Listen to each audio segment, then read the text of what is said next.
नमस्कार दोस्तों, मैं सुप्रिया स्वागत करती हूँ आपका डिकोड एग्जाम की डेली करंट अफेयर की क्लास में।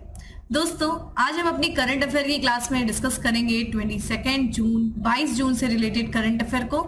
तो चलिए दोस्तों, जल्दी से आप सभी लोग सेशन से जुड़ जाइए, सेशन को शेयर कर दें आप सभी लोग। और जैसा कि मैं उम्मीद कर रही हूँ आप सभी लोग बहुत ही अच्छे से होंगे और अपनी प्रिपरेशन अच्छे से कर रहे होंगे।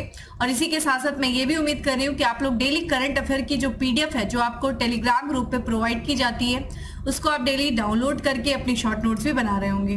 देखिए, वो बहुत ज़्यादा इंपॉर्टेंट है आपके रिवीजन के लिए, आपकी शॉर्ट नोट्स ही काम आएगी। तो चलिए इसी के साथ स्टार्ट करते हैं अपनी क्लास को दोस्तों। उसके पहले कहना चाहूंगी कि जल्दी से चैनल को सब्सक्राइब कर लीजिए और बेल आइकन को प्रेस कर लीजिए। इससे आपको चैनल से रिलेटेड हर क्लास की वीडियो का प्रॉपर नोटिफिकेशन मिलेगा और आपकी कोई भी क्लास मिस नहीं होगी।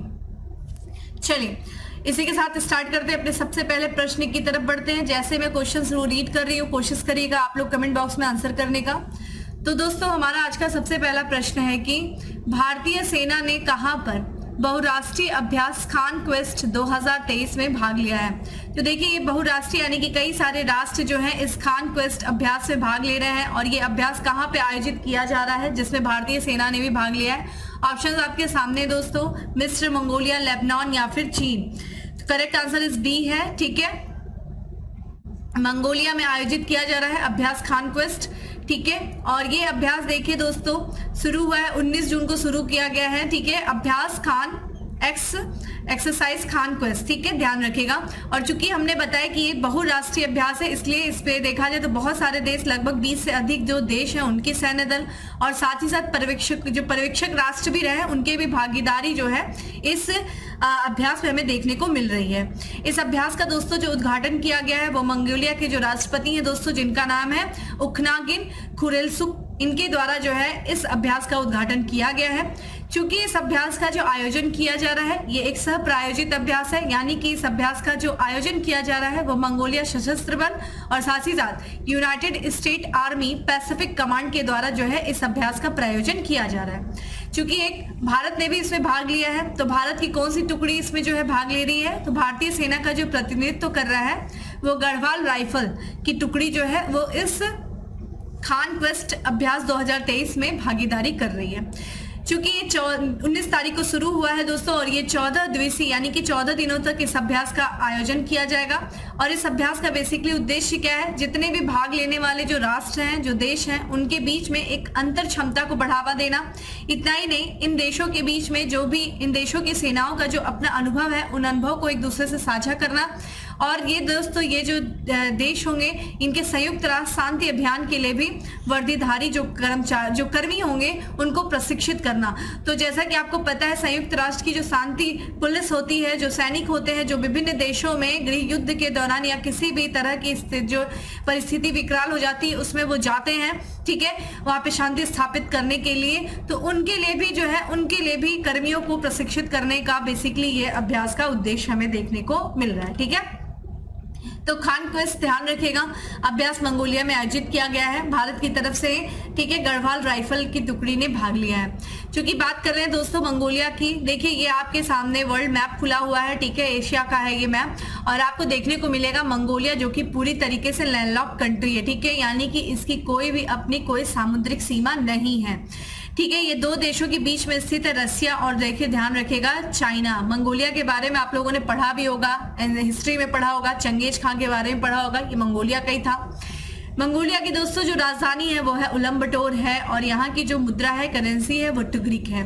राष्ट्रपति दोस्तों अभी हम लोगों ने बात किया उखनागिन, ठीक है, खुरेलसुख जो है वो यहाँ के प्रेसिडेंट है, मंगोलिया के प्रेसिडेंट है। ठीक है, चलिए आप मुझे कमेंट बॉक्स में आंसर करिए कि एशिया का सबसे बड़ा डेजर्ट, ठीक है, एशिया का जो सबसे बड़ा रेगिस्तान है, ठीक है, रेगिस्तान वो कौन सा है और वो कहाँ स्थित है। ठीक है, एशिया का सबसे बड़ा रेगिस्तान कहाँ पे है। ठीक है, अगला प्रश्न है दोस्तों कि किस नगर निगम ने मियावाकी वृक्षारोपण पद्धति को अपनाया है। मोस्ट इंपॉर्टेंट, मियावाकी वृक्षारोपण पद्धति के बारे में हम जानेंगे। ठीक है, और इस पद्धति को अपनाने वाला कौन सा नगर निगम बन गया है। ऑप्शंस आप देख रहे हैं दोस्तों और इसका करेक्ट आंसर सी है, बृहन मुंबई। ठीक है, तो देखा जाए अभी हाल ही में जो बृहद मुंबई है दोस्तों, उसने जो बृहद मुंबई नगर निगम है उसने मियावाकी वृक्षारोपण पद्धति को अपनाया है। ठीक है, ये जो है एक मियावाकी प्लांटेशन मेथड है। उद्देश्य क्या है, जैसा कि आप सब लोग को पता है जलवायु परिवर्तन हो रहा है और जलवायु परिवर्तन से निपटने के लिए हर राष्ट्र, ठीक है, एवं राज्य, राष्ट्र और विभिन्न अंतर्राष्ट्रीय स्तर पे लोग प्रयास कर रहे हैं। और इतना ही नहीं, प्रदूषण का भी जिस तरीके से स्तर जो शहरों में बढ़ रहा है उस पर भी अंकुश लगाने का प्रयास किया जा रहा है। तो इसी को ध्यान में रखते हुए, यानी कि जलवायु परिवर्तन से निपटने के लिए, प्रदूषण के जो है स्तर पर अंकुश लगाने के लिए, और इतना ही नहीं, मुंबई में हरित आवरण को बढ़ावा देने के उद्देश्य से मियावाकी वृक्षारोपण पद्धति को अपनाया गया है बृहद मुंबई नगर निगम के द्वारा। दोस्तों इस पद्धति की बात किया जाए, ये जो प्लांटेशन मेथड है ये एक तकनीकी है। कहाँ की दोस्तों? जापान की एक तकनीकी है। और इसमें होता क्या है, तो इसमें कम जगहों पर भी, ठीक है, पेड़ों को उगाया जाता है, पेड़ लगाए जाते हैं। तो ये एक तरीके से स्वदेशी पौधों की प्रजाति जो होती है उनका उपयोग करके छोटी भूमि पार्सल के भीतर घने शहरी वनों का जो है निर्माण शामिल होता है। तो एकदम छोटी जगहों पे भी, ठीक है, घने जो है एक तरीके से पेड़ों को लगाया जाता है, घने वनों को यहाँ पे बनाया जा सकता है छोटी भूमि में भी। एक तरीके से जो पद्धति है मियावाकी पद्धति, इसका उद्देश्य क्या है? सीमित स्थान के भीतर, ध्यान रखिएगा, बहुत ही कम जगहों में भी बहुत सारे पेड़ों को लगाया जा सकता है इस ठीक है, इस पद्धति के तहत। तो हरित आवरण को सघन बनाना जो है वो भी सीमित स्थान में। जैसा कि आपको पता है मुंबई एक आबादी वाला शहर है, वहां पे बहुत सारे जगह है, जो बहुत कम जगह है, बहुत सीमित जगह होगी, लेकिन सीमित जगहों में भी वहां पे हरित आवरण स्थापित करने के लिए मियावाकी पद्धति काफी ज्यादा अच्छी मानी जा रही है। और ये ध्यान रखिएगा, चूंकि ये वृक्षारोपण पद्धति है, कहाँ की? जापान की। इस पद्धति को ध्यान रखिएगा किसके द्वारा प्रतिपादन किया गया था? तो जापान के वनस्पति शास्त्री हैं जिनका नाम है अकीरा मियावाकी, और उन्हीं के नाम पे इस पद्धति का नाम रखा गया था। तो ध्यान रखिएगा ये पद्धति आपके लिए बहुत इंपॉर्टेंट है। ठीक है, मियावाकी वृक्षारोपण पद्धति आपसे पूछा जा सकता है कि हाल ही में चर्चा में रहा मियावाकी क्या है। तो ये एक वृक्षारोपण पद्धति है जिसको अभी हाल ही में अपनाया गया है बृहद मुंबई नगर निगम के द्वारा। ठीक है, चलिए दोस्तों अगले प्रश्न की तरफ बढ़ते हैं। और हमारा अगला प्रश्न है कि जो कि एक रिपोर्ट से रिलेटेड है, और ये रिपोर्ट ध्यान रखिएगा ना सिर्फ आपके प्रीलिम्स बल्कि जो लोग मेंस दे रहे होंगे, ठीक है, मेंस ही नहीं, एसए के लिए भी ये आपके लिए ये टॉपिक बहुत इंपॉर्टेंट है। तो हाल ही में किसके द्वारा gender social norms index report जारी किया गया है? तो किस संस्था के द्वारा gender social norms index report जो है वो जारी की गई है? तो ये किया गया है दोस्तों UNDP, United Nations Development Programme के द्वारा ये रिपोर्ट जारी किया गया है। ठीक है, तो ये रिपोर्ट देखिए अभी हाल ही में क्या नाम है, gender social norms index 2023 report जो है वो यूनाइटेड नेशन डेवलपमेंट प्रोग्राम यानी कि संयुक्त राष्ट्र विकास कार्यक्रम के द्वारा जारी किया गया है। इस रिपोर्ट में बहुत सारी जो है बात किया गया है जेंडर के आधार पे, महिला और पुरुष के आधार पे, कि किस तरीके से महिलाओं की जो है स्थिति है हर क्षेत्र में, आर्थिक क्षेत्र में, राजनीतिक क्षेत्र में, उसी आधार पे हम बात करेंगे। तो रिपोर्ट में देखिए क्या बातें किया गया है कि पिछले एक दशक में महिलाओं के खिलाफ पूर्वाग्रह में कोई भी सुधार नहीं हुआ है। ठीक है, जो लोग महिलाओं के बारे में जो सोचते थे उसमें कोई सुधार नहीं हुआ है। और दुनिया भर में जो 10 में से लगभग 9 पुरुष और महिलाओं में आज भी इस तरह के पूर्वाग्रह जो है वो बने हुए हैं। देखिए बहुत ही इंपॉर्टेंट बात यहाँ पे किया गया है महिलाओं के बारे में। देखिए यहाँ पे जो सर्वे हुआ है तो उसमें ये माना गया कि दुनिया भर में जो आधे लोग हैं, ठीक है, दुनिया की आबादी की जो आधे % है वो ये मानते हैं कि पुरुष जो है वो महिलाओं की तुलना में बेहतर राजनीतिक नेता बन सकते हैं। ठीक है, यानी कि पुरुष ज्यादा ही राजनीतिक नेता बनने के लिए ज्यादा वो एक तरीके से वो ज्यादा बेहतर माने जाते हैं। और इतना ही नहीं, 40% जो है वो ये मानते हैं विश्व में कि जो पुरुष हैं वो महिलाओं की तुलना में बेहतर बिजनेस एग्जीक्यूटिव भी बन सकते हैं। और दोस्तों इतना ही नहीं, रिपोर्ट में यहां तक माना गया है कि 25% तक ये मानते हैं जो महिलाओं को पुरुषों के द्वारा पीटा जाता है, ठीक है, जो एक तरीके से पुरुष जो अपनी पत्नी को पीटता है उसको भी जायज ठहराया गया है। ये बताया गया है इस रिपोर्ट में कि लगभग 25% दुनिया की जो आबादी है वो ये मानती है कि पुरुषों के द्वारा जो अपनी पत्नी को पीटा जाता है वो सही है। रिपोर्ट में देखा जाए तो ये नेतृत्व में महिलाओं को काम का प्रतिनिधित्व में पूर्वाग्रह भी परिलक्षित करता है। तो एक तरीके से जनरली जो कंपनी होती है या लोग मानते हैं या फिर एक तरीके से राजनीति में जो महिला प्रतिनिधित्व के बारे में ये माना जाता है कि वो इतना अच्छा प्रतिनिधित्व नहीं कर सकती हैं जितना प्रतिनिधित्व अच्छा पुरुष कर सकते हैं। तो एक तरीके से ये पूर्वाग्रह ही है, क्योंकि ये जब तक आप किसी चीज को जब तक आप देखेंगे नहीं तब तक कैसे पता चलेगा, लेकिन ये पूर्वाग्रह से ग्रसित समाज है। रिपोर्ट में ये बताया गया है कि 1955 के बाद से राज्य के प्रमुख या सरकार के प्रमुखों के रूप में महिलाओं की हिस्सेदारी लगभग 10% रही है और श्रम बाजार में महिला प्रबंधकीय पदों के 1/3 से भी कम काबिज रहा है। तो आप देख लीजिए किस तरीके से स्थिति है, राजनीतिक स्थिति में भी महिलाओं की स्थिति बहुत अच्छी नहीं रही है। ठीक है, महिलाएं देखा जाए, और यही रिपोर्ट में ये भी बात किया गया है कि पहले से कहीं अधिक जो है कुशल और यहाँ पे शिक्षित भी है। फिर भी उन 59 देशों में जहां महिलाएं अब पुरुषों की तुलना में अधिक शिक्षित हैं, पुरुषों के पक्ष में औसत लैंगिक आय का अंदर 39% का मौजूदा होना चौंका देने वाला। देखिए, ये भी देखा गया कि जिन देशों में, जिन क्षेत्रों में महिलाएं पुरुषों से अधिक प्रशिक्षित हैं, शिक्षित हैं, इसके बावजूद भी महिलाओं को जो है पुरुषों से कम जो है आय उनकी रही है। ठीक है, तो ये भी एक चौंका देने वाला आंकड़ा है कि बाकायदे मतलब एक महिला जो है ज्यादा काबिल होने के बावजूद भी वो पुरुषों से उनकी जो है आकलन कम किया जाता है, ये भी इस रिपोर्ट में बताया गया है। तो चूंकि ये रिपोर्ट जारी किया गया है यूनाइटेड नेशन डेवलपमेंट प्रोग्राम के द्वारा, तो आइए इसके बारे में भी देख लेते हैं। ध्यान रखिएगा, ये एक संयुक्त राष्ट्र का वैश्विक विकास नेटवर्क है। ठीक है, इसकी जो स्थापना की गई थी 1965 में किया गया था। न्यूयॉर्क यूएसए में इसका हेडक्वार्टर है। इसके द्वारा एक मोस्ट इंपॉर्टेंट रिपोर्ट जारी किया जाता है, ह्यूमन डेवलपमेंट इंडेक्स, यानी कि मानव विकास सूचकांक रिपोर्ट इसके द्वारा जारी किया जाता है। तो ये रिपोर्ट देखिए काफी इंपॉर्टेंट है आपके मेंस की राइटिंग के लिए। ठीक है, सोशल जस्टिस जिसमें आप पढ़ सकते हैं उसमें, और आपके एस्से राइटिंग में भी ये सारे जो तथ्य आप उठा करके देख सकते हैं कि जो चुनौतियां हैं, इन चुनौतियों का समाधान क्या हो सकता है। देखिए, आपको मैं भी वर्क दे रही हूँ कि देखिए आप लोग विचार करिए कि ये जो सामने चुनौतियां हैं, जो समाज पूर्वाग्रह से ग्रसित है महिलाओं के प्रति, उसका क्या निदान हो सकता है, किस तरीके से महिलाओं की भूमिका को हर क्षेत्र में आगे बढ़ाया जा सकता है।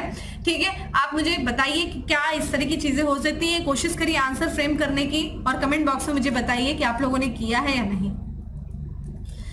अगले प्रश्न की तरफ बढ़ते हैं और हमारा अगला प्रश्न है कि हाल ही में चर्चा में रहा नुमालीगढ़ रिफाइनरी जेट्टी किस राज्य में स्थित है।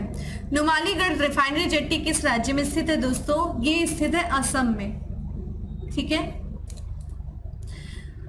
तो अभी हाल ही में बात करें दोस्तों, जो केंद्रीय पत्तन, पोत, परिवहन और जलमार्ग मंत्री हैं सर्बानंद सोनोवाल, उन्होंने नुमालीगढ़ रिफाइनरी जेट्टी में जल मार्ग के माध्यम से पहुंचाए जाने वाला पहला ओवर डायमेंशनल कार्गो प्राप्त किया है। तो ठीक है, तो ये देखिए, ये जो है जल मार्ग से पहुंचाया गया है पहला ओवर डायमेंशनल कार्गो जो है वो पहुंचाया गया है कहाँ? नुमालीगढ़ रिफाइनरी जेट्टी में। ठीक है, जल मार्ग से माध्यम से। आइए देखते हैं कि ये जल मार्ग के माध्यम से कहाँ से कैसे पहुंचाया गया है। तो ये जो पहला, ध्यान रखिएगा, ओवर डायमेंशनल कार्गो है, इसको भारतीय अंतर्देशीय जलमार्ग प्राधिकरण जहाज, कौन सी जहाज? MV मरीन 66 के द्वारा कोलकाता से, ठीक है, इंडो बांग्लादेश प्रोटोकॉल रूट के माध्यम से नुमालीगढ़ रिफाइनरी जेट्टी तक पहुंचाया गया। तो कहां से पहुंचाया गया दोस्तों? ये बांग्लादेश से होते हुए, कोलकाता से निकली है, बांग्लादेश होते हुए ये असम पहुंची है। असम में कहां पे? Numaligarh refinery jetty. ठीक है, डीजल हाइड्रोट्रेटिंग रिएक्टर का शुद्ध वजन कितना है दोस्तों? आप देख लीजिए यहाँ पे, तो 485 MT है, जबकि सकल वजन 521 MT है। इस रिएक्टर की लंबाई देख सकते हैं 31.5 मीटर है, जबकि ऊंचाई 8.25। ये आपके लिए इंपॉर्टेंट नहीं है। नुमालीगढ़ रिफाइनरी लिमिटेड की बात किया जाए दोस्तों, तो इसकी जो क्षमता है, इसकी क्षमता को कितना % बढ़ाने का प्रयास है? तो 3 MT से बढ़ाने के लिए देश में अंतर्देशीय जल मार्गों के प्रभारी, बंदरगाह, नौवहन और जल मार्ग मंत्रालय की नोडल एजेंसी भारतीय अंतर्देशीय जलमार्ग प्राधिकरण द्वारा 9 MMT के लिए परिवहन की गई यह पहली खेप है। ठीक है, तो ध्यान रखिएगा, इसकी क्षमता को बढ़ाने का कार्य किया जा रहा है। तो नुमालीगढ़ रिफाइनरी जेट्टी असम में स्थित है, आपके लिए इंपॉर्टेंट सबसे ज्यादा ये है। अगला प्रश्न है दोस्तों की, एक नए अध्ययन के अनुसार किस कारण से पृथ्वी की धुरी को और झुका दिया है? पृथ्वी की धुरी को और झुका दिया है, किस कारण से? पृथ्वी की जो धुरी है जिस पर पृथ्वी घूमती है, ठीक है, तो रोटेशन करती है, रोटेट करती है, वो किस कारण से जो है लगभग झुक गई है थोड़ा? तो ऑप्शंस आप देख रहे हैं। देखिए, ये बहुत इंपॉर्टेंट प्रश्न है दोस्तों, और इसका करेक्ट आंसर है सी। ठीक है, भूजल निकासी, जो बहुत बड़े पैमाने पर भूजल निकासी हो रही है, ठीक है, उसके कारण से पृथ्वी की धुरी को और झुका दिया गया है, ऐसा एक अध्ययन में पता चला है। ठीक है। तो पृथ्वी की धुरी, ठीक है, वह बिंदु जिसके साथ ग्रह घूमता है, ठीक है, इसी धुरी पर जो है आप देख सकते हैं ये पृथ्वी की धुरी है, थोड़ा सा आप देखिए बेंड है पृथ्वी, और ये जो है इसी एंगल में रोटेट होकर के घूमती है। ये पूर्व में लगभग 80 सेंटीमीटर महत्वपूर्ण झुकाव का अनुभव किया गया है, एक अध्ययन में ये पता चला है। इस झुकाव का कारण क्या बताया गया है? ये जो भूजल की पंपिंग किया जाता है और जो प्रवाह है, ठीक है, जो भूजल स्तर है, यानी कि जो जमीन से पानी निकाला जाता है बहुत बड़े पैमाने पे निकाला जा रहा है, इस कारण से पृथ्वी का झुकाव जो है वो 80 सेंटीमीटर पूर्व की तरफ हो गया है, ऐसा इस अध्ययन में पाया गया है। पृथ्वी की धुरी देखा जाए तो ये जो है मौसम, ठीक है, मौसमी परिवर्तन, पिघले हुए कोर और शक्तिशाली तूफान जैसे विभिन्न कारकों से प्रभावित एक डगमगाने वाली गति को प्रदर्शित करता है। पिछले अध्ययनों ने पहले ही स्पष्ट कर दिया था कि पानी की गति इसे डगमगाने में भूमिका निभाती है, ठीक है। इतना ही नहीं, ये भी पता चला जो पानी की गति है पृथ्वी के अंदर जो हो रही है उसमें भी बहुत बड़ी भूमिका इसका रहता है। एक जलवायु मॉडल का उपयोग करते हुए शोधकर्ताओं ने पृथ्वी की धुरी में बदलाव को पानी की गति के साथ जोड़ा, जिसमें बर्फ और ग्लेशियर पिघलना भी शामिल था, ठीक है। तो अभी जो शोधकर्ताओं ने ये पाया है कि जो भूजल है, भूजल के कारण जो है यहाँ पे जो भूजल निकासी हो रही है उसके कारण पृथ्वी जो है वो लगभग 80 सेंटीमीटर जो है झुकाव पूर्व की तरफ हुआ है, ऐसा एक अध्ययन में पाया गया।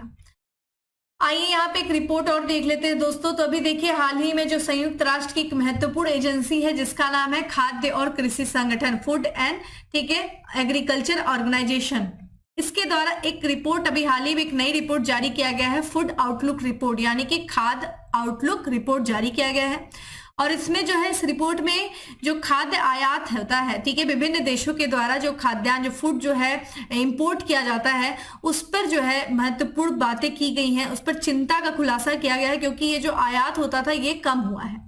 रिपोर्ट जो है ये बताया कि जो कमजोर देश हैं उनके द्वारा खाद्य आयात में अनुमानित गिरावट पर फोकस करती है। तो जो कमजोर देश हैं, ठीक है, उनके द्वारा जो खाद्य का आयात किया जाता था उसमें गिरावट दर्ज किया गया है, इसमें जो है चिंता व्यक्त की गई। इसी के साथ साथ ये भी बात किया गया इस रिपोर्ट में कि क्रय क्षमता और समग्र वैश्विक खाद्य आयात बिल पर जो है प्रभाव को भी उजागर करती है इस रिपोर्ट।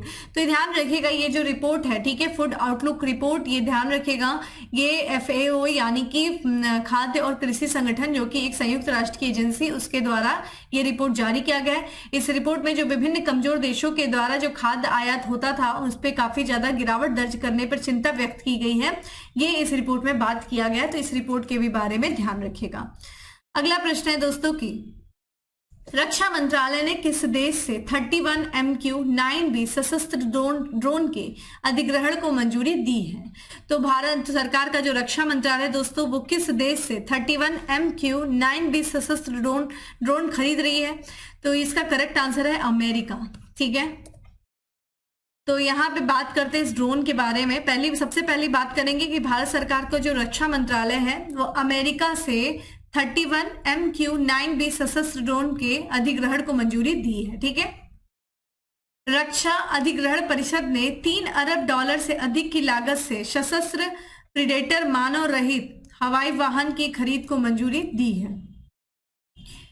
UAV को संयुक्त राज्य अमेरिका स्थित वैमानिक company general Atomics aeronautical system से खरीदा जाएगा, ठीक है। किसके द्वारा खरीदा जाएगा, किससे? तो ये एटॉमिक्स एरोनॉटिकल सिस्टम के द्वारा, जो कि एक अमेरिका की ये वैमानिक कंपनी है, उससे ये खरीदा जाएगा, ठीक है।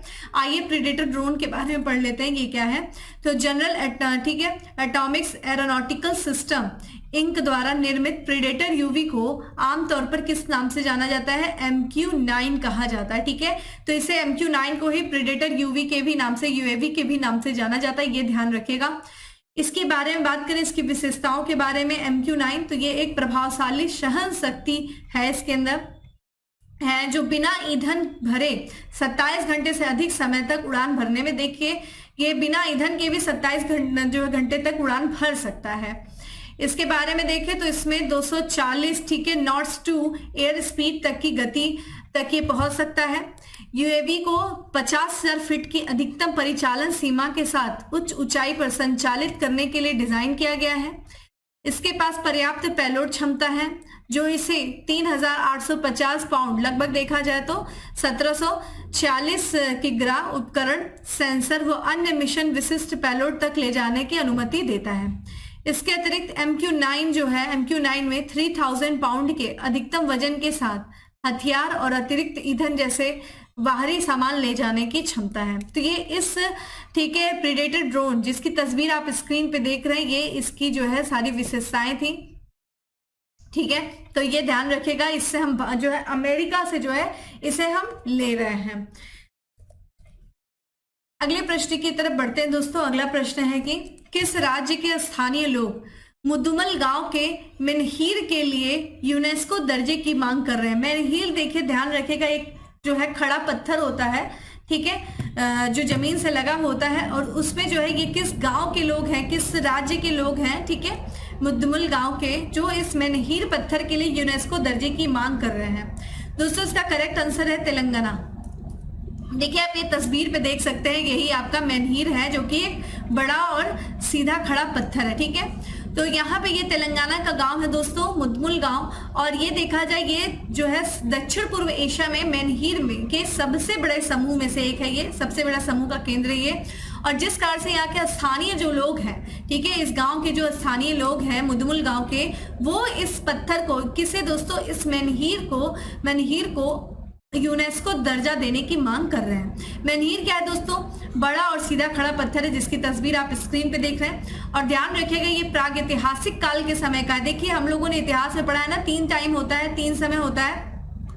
एक तो प्रागैतिहासिक होता है दोस्तों, ठीक है, एक आद ऐतिहासिक होता है, और एक की बात करें दोस्तों तो ऐतिहासिक होता है। ठीक है, तो देखिए 2 साक्ष्य होते हैं, एक तो आपका पुरातात्विक साक्ष्य होता है, ये सब आप लोगों ने हिस्ट्री में पढ़ा होगा, और एक साहित्यिक स्रोत होता है। इन्हीं 2 स्रोतों के आधार पे दोस्तों हम इतिहास के बारे में जानकारी लेते हैं। तो जिस समय में हमें सिर्फ पुरातात्विक स्रोत मिलते हैं दोस्तों, या जिस समय की जानकारी हमें सिर्फ पुरातात्विक स्रोतों से मिलती है, उसे हम प्रागैतिहासिक काल के अंतर्गत रखते हैं। और ये जो है मेनहीर है, ये प्रागैतिहासिक काल के समय का है, और उस समय के जो लोग थे वो इस मेनहीर का प्रयोग सूर्य की चाल की गणना के लिए करते थे, इस्तेमाल करते थे। इससे क्या होता था, इससे एक तरीके से ये घड़ी या कैलेंडर के रूप में ये कार्य करता था ये मेनहीर। मेनहीर में जो स्थानीय लोग हैं दोस्तों, एक तरीके से ये मेनहीर स्थानीय लोगों को मौसम को भी समझने में काफी ज्यादा सहायक रहा, जिससे इनको फसल उगाने में काफी ज्यादा मदद मिलती है। स्थानीय लोग इसे क्या कहते हैं तो नीलूफू रल्लू के नाम से इसे जानते हैं, और गांव में करीब जो है 80 मेनहीर है। तो ये ध्यान रखिएगा, बहुत ही इंपॉर्टेंट है, इवन आपकी हिस्ट्री के लिए जरूरी प्रश्न है ये, तो इससे एकदम स्टार कर लीजिएगा ये क्वेश्चन, क्योंकि तेलंगाना में मिला है। तो आइए तेलंगाना के बारे में पढ़ लेते हैं। तेलंगाना दोस्तों जिसकी राजधानी हैदराबाद, और ये तेलंगाना आंध्र प्रदेश से अलग हुआ था, 2 जून को हुआ था। कब हुआ था, 2014 को हुआ था, जिसकी आप यहाँ पे देख सकते हैं पूरी तरीके से ये लैंडलॉक्ड स्टेट है, इसकी कोई भी सामुद्रिक सीमा नहीं है। और ये देखा जाए तो 4 राज्यों से अपनी सीमा को साझा करता है। किससे किससे दोस्तों, तो यहाँ पे आंध्र प्रदेश हो गया, कर्नाटक हो गया, और महाराष्ट्र हो गया, छत्तीसगढ़ से अपनी सीमा साझा करता है। यहाँ की जो राज्यपाल है वो है तमिलिसै सौंदरराजन, जो है वो यहाँ की राज्यपाल है। मुख्यमंत्री के चंद्रशेखर राव है। विधानमंडल की बात किया जाए तो यहाँ पे 2 सदनी विधानमंडल है, यानी कि यहाँ पे विधानसभा है 119 सीटें, और विधान परिषद 40 सीटें। संसदीय क्षेत्र में राज्यसभा में इसकी 7 सीटें हैं, और लोकसभा में इसकी 17 सीटें हैं। कौन कौन से राष्ट्रीय उद्यान है तेलंगाना में दोस्तों, तो कासु ब्रह्मानंद रेड्डी राष्ट्रीय उद्यान है, ठीक है, अमरावत टाइगर रिजर्व है, नागार्जुन सागर सैशलम टाइगर रिजर्व है, पाखल वन्यजीव अभ्यारण्य है, कंवल वन्यजीव अभ्यारण्य है। बांध देखिए कौन कौन से इंपॉर्टेंट है ये, तो नागार्जुन सागर बांध है जो कि कृष्णा नदी पर है, निजाम सागर बांध है जो कि मंजीरा नदी पर है, और पोचमपाद बांध है जो कि गोदावरी नदी पर। मोस्ट इंपॉर्टेंट, ये दोनों ही चीजें आपके लिए बहुत ही इंपॉर्टेंट है, ठीक है, याद कर लीजिएगा इसे। आते हैं दोस्तों अगले प्रश्न में, जो कि दिवस से रिलेटेड है कि हाल ही में कब विश्व शरणार्थी दिवस मनाया गया। तो कब मनाया गया दोस्तों विश्व शरणार्थी दिवस, करेक्ट आंसर इज 20 जून को मनाया गया। ठीक है, 20 जून को विश्व शरणार्थी दिवस मनाया गया है, वर्ल्ड रिफ्यूजी डे मनाया गया। ठीक है, तो ये ध्यान रखिएगा, ये जो दिवस है दोस्तों ये हर साल 20 जून को विश्व शरणार्थी दिवस मनाया जाता है, और इस दिवस को जो है संयुक्त राष्ट्र के द्वारा अंतरराष्ट्रीय स्तर पर मान्यता प्राप्त दिवस, ठीक है, किया गया था, या फिर संयुक्त राष्ट्र के द्वारा इस दिवस को स्थापित किया गया था। बेसिकली इस दिवस को मनाए जाने का उद्देश्य क्या है? जो विश्व भर में जो शरणार्थी हैं उनको श्रद्धांजलि देना। इस वर्ष इस दिवस की थीम क्या है? घर से दूर आशा। ठीक है, ये इस साल की थीम है। इस दिवस को सबसे पहले जो स्थापित किया गया था दोस्तों, या शुरुआत किया गया था इस दिवस की 4 दिसंबर 2000 को किया गया था, और एक संयुक्त राष्ट्र महासभा के द्वारा एक संकल्प पारित करके कौन का 55/56, ठीक है, माफ करिएगा 55/76 से हुई थी। ठीक है, ये एक संकल्प पारित किया गया था, तो ये ध्यान रखिएगा 4 दिसंबर 2000 से इस दिवस की शुरुआत की गई थी। तो हमने क्या देखा दोस्तों, यहाँ पे देखा कि विश्व शरणार्थी दिवस मनाया गया, 20 जून को मनाया गया। आइए कुछ और भी दिवस हम देख लेते हैं जो कि इंपॉर्टेंट है, जैसे कि विश्व सिकल सेल जागरूक दिवस मनाया गया, जागरूकता दिवस 19 जून को मनाया गया। वहीं संघर्ष में यौन हिंसा के उन्मूलन के लिए अंतर्राष्ट्रीय दिवस 19 जून को मनाया गया।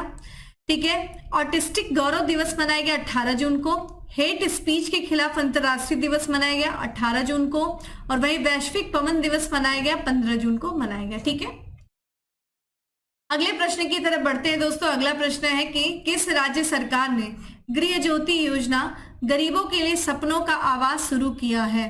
तो किस राज्य सरकार ने किया है दोस्तों? ये किया है कर्नाटक राज्य सरकार ने। ठीक है, तो कर्नाटक सरकार ने अभी हाल ही में अपनी गृह ज्योति योजना शुरू की है, जिसका उद्देश्य राज्य में गरीब और मध्यम परिवार के जो लोग हैं उनको किफायती आवास प्रदान करना। ये एक महत्वाकांक्षी योजना है दोस्तों राज्य की, जिसमें सभी के लिए आवास योजना का ये हिस्सा है, और इसका उद्देश्य है अगले 5 वर्षों में लगभग 4.5 लाख परिवारों को आवास प्रदान करना। ठीक है, उसके साथ साथ बिजली की भी व्यवस्था करना। तो ये चीज ध्यान रखिएगा कि ये सभी के लिए जो आवास योजना है उसी का एक ये हिस्सा है। ठीक है, कर्नाटक सरकार का गृह ज्योति योजना। ठीक है, अगला और लास्ट एमसीक्यू है आज का हमारा कि किस देश ने विकासशील देशों के लिए नई लैंडमार्क ट्रेडिंग योजना शुरू की है? तो ये नई लैंडमार्क ट्रेडिंग योजना किस देश के द्वारा शुरू किया गया है? वो भी डेवलपिंग नेशन के लिए। ठीक है, ये किया गया है यूनाइटेड किंगडम के द्वारा। तो यूनाइटेड किंगडम ने, ठीक है, ब्रिटेन ने विकासशील देशों की व्यापार योजना को लॉन्च किया है। इसके तहत क्या किया जाएगा? इस योजना, व्यापार योजना में भारत और 65 अन्य गरीब और विकासशील देशों के लिए ये एक महत्वपूर्ण अवसर प्रदान करेगा। यानी कि जो कुछ भी व्यापार होगा दोस्तों, उस पर सीमा शुल्क कम लगाया जाएगा, जिससे कि उनकी जो वस्तु है, डेवलपिंग नेशन की जो वस्तु है, वो यूनाइटेड किंगडम में क्या करेगी, जब सस्ती रहेगी तो लोग उसे खरीदेंगे, इससे व्यापार ट्रेड बढ़ेगा। ठीक है, तो इसमें व्यापारिक नियमों को सरल बनाती है। बांग्लादेश सहित 65 विकासशील देशों से ब्रिटेन में प्रवेश करने वाले उत्पादों पर शुल्क में कटौती करती। ठीक है, तो जब ये सीमा शुल्क कम लगेगा तो वहां के स्थानीय जो मार्केट है, ठीक है, वहां के जो प्रोडक्ट है उससे भी जो इन विकासशील देशों के प्रोडक्ट वो फाइट कर सकेंगे। ठीक है, यह एक तरजीही व्यापार कार्यक्रम है और ये यूनाइटेड किंगडम के द्वारा पेश किया गया है। बेसिकली इसका प्राथमिक उद्देश्य हम लोगों ने देखा कि जो 65 गरीब और विकासशील देश हैं, उनके विकासशील देशों के लिए व्यापार का समर्थन करना, आर्थिक विकास को बढ़ावा देना। ठीक है, यही इसका उद्देश्य है। तो ये ध्यान रखिएगा दोस्तों, आपके लिए काफी इंपॉर्टेंट है ये। तो ये था दोस्तों आज का हमारा 10 MCQ। अब बात करते हैं किसके बारे में, फैक्ट्स ऑफ द डे के बारे में। आज का हमारा सबसे पहला फैक्ट्स है कि हाल ही में स्वास्थ्य सचिव के रूप में नियुक्त किया गया किसे, सुधांशु पंत। सुधांशु पंत दोस्तों नए स्वास्थ्य सचिव नियुक्त हुए हैं। कैनेडियन ग्रैंड प्रिक्स के विजेता बने हैं मैक्स वर्स्टपन, जो है वो कैनेडियन ग्रैंड प्रिक्स के नए विजेता बने हैं।